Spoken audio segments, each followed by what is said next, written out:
a quiet storm is moving through the ancient halls of the Vatican. Not the kind with wind and thunder, but the kind that shakes power loose without warning. Pope Leo XIV, the newly elected head of the Catholic Church, is already making waves without saying much. His silence speaks volumes. Behind closed doors, whispers have turned into a growing chorus. 7 of the most influential cardinals in the Church may soon be removed, replaced, or quietly moved aside. These men shaped the Vatican's direction for years. But now, under Pope Leo's rule, it looks like their season may be over. First among them is Cardinal Gambetti, once praised for his deep humility and spiritual heart. A Franciscan by calling Gambetti became the archpriest of St. Peter's Basilica, place sacred to billions. His approach was simple, quiet, rooted in care. He wasn't interested in power games, but the winds have shifted. Pope Leo wants bold leaders who bring global influence and sharp leadership skills. Gambetti's soft touch may be seen as a weakness. In this new era, some say a less visible role is being prepared for him. It wouldn't be punishment. It would be polite, dignified, but it would still be a clear step back. Then we come to Cardinal Marcello Semeraro, the man overseeing the recognition of saints. His job carries spiritual weight, as he helps decide which lives are held up as examples of faith. He's been calm and careful, but critics say the Church now needs more than calm.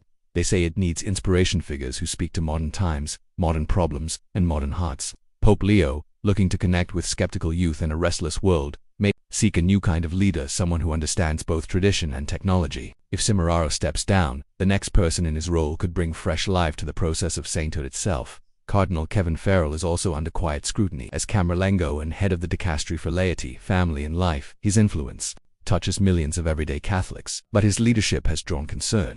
Insiders describe his style as slow and overly bureaucratic, more focused on documents than people. With Pope Leo calling for a stronger voice from the laity especially, women and youth, Farrell's approach may be out of step.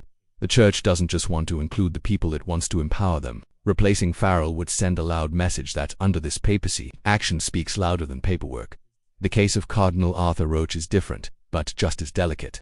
As the head of the dicastery for divine worship, Roche has been at the center of heated debates over how the Mass should be celebrated. He enforced tighter controls, following the vision of Pope Francis, but it hasn't come without backlash. Traditionalists are unhappy, moderates feel unheard, even some progressives are uneasy. Pope Leo, known for thinking deeply and listening widely, may be looking for a more balanced voice, someone who can bring healing rather than division. If Roche is replaced, it would mark a major turn in how the Church approaches worship in the coming years. But perhaps the most dramatic possibility lies with Cardinal Victor Manuel Fernandez. As the Vatican's chief guardian of doctrine, he holds one of the most powerful positions in the Church. Bold, confident, and deeply tied to Pope Francis, Fernandez has challenged long-held theological ideas and opened new debates. Some admire him, others fear he moves too fast. Pope Leo, with his more cautious and scholarly nature, may see things differently. He may want a voice that doesn't shake the foundations but strengthens them. If Fernandez is removed, it will not be a quiet ripple. It will be an earthquake, a signal that the Church's core teachings are being placed under tighter control. Cardinal Luis Antonio Tagles's position is also being closely watched. Once seen as a rising star, possibly even a future pope, Tagle won hearts across Asia, Africa, and Latin America. As head of the dicastery for evangelization, he played a major role in spreading the Church's mission. But now, Pope Leo is turning his eyes toward Europe's spiritual crisis and Africa's rising influence. Tagle may not be cast out, but his influence could be shifted. He may be moved to a quieter post, where his talents can still shine, just not from the global stage he once commanded. Finally, there's Cardinal Pietro Parolin, the Secretary of State. For years he was the Vatican's master diplomat, handling crises and crafting delicate solutions. His role has been second only to the Pope, but the world is changing fast, and the Church must respond not just with diplomacy, but with strength.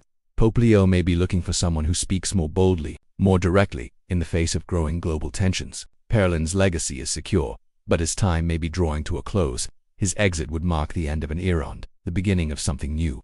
These 7 names, Gambetti, Semeraro, Farrell, Roche, Fernandez, Tagle, and Parolin, have carried the Church through turbulent years. But now, the papacy of Pope Leo XIV is signaling a full transformation. This isn't just a staff change.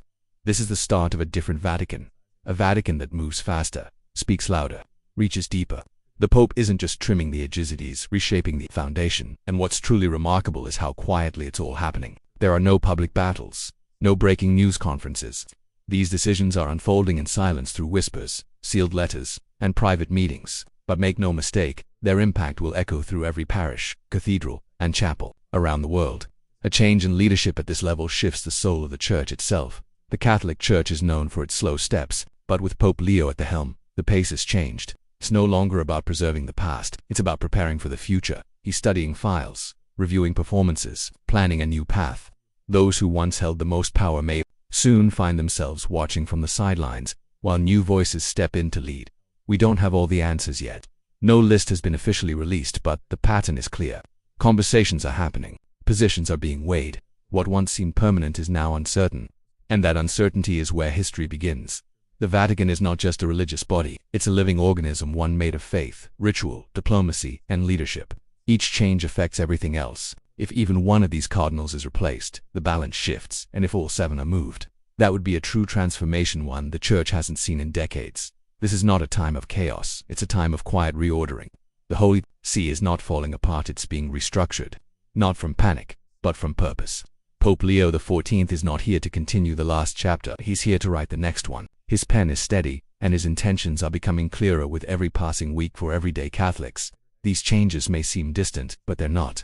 They affect what gets preached, how sacraments are handled, which voices get amplified, and how the Church relates to modern life. These decisions will shape the stories told in pulpits, the leaders formed in seminaries, and the spirit carried into the next generation of faith.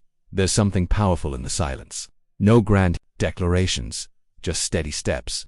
But that silence speaks volumes. It says the Church is not standing still. It says the Pope is watching, thinking, and ready to act. Whether these cardinals step down voluntarily, are reassigned, or are removed entirely, the outcome is the same. A new wave of leadership is coming. And that wave is being formed by one man, Pope Leo XIV. His vision is sharp, his moves are measured, and his reshaping of the Vatican is only just beginning. The marble walls of Rome have seen centuries of change. They've stood through reformations, revolutions, and revelations, and now, once again, they are witnessing something historic. The names may change, but the meaning will last. Because when power shifts in the Vatican, it doesn't just stay in Rome, it ripples across the world. Watch closely. The future of the Catholic Church is being redrawn in real time. Not in loud clashes, but in quiet decisions that carry the weight of history. One by one, doors are opening, and others are closing. And as they do, the shape of the Church will never be the same.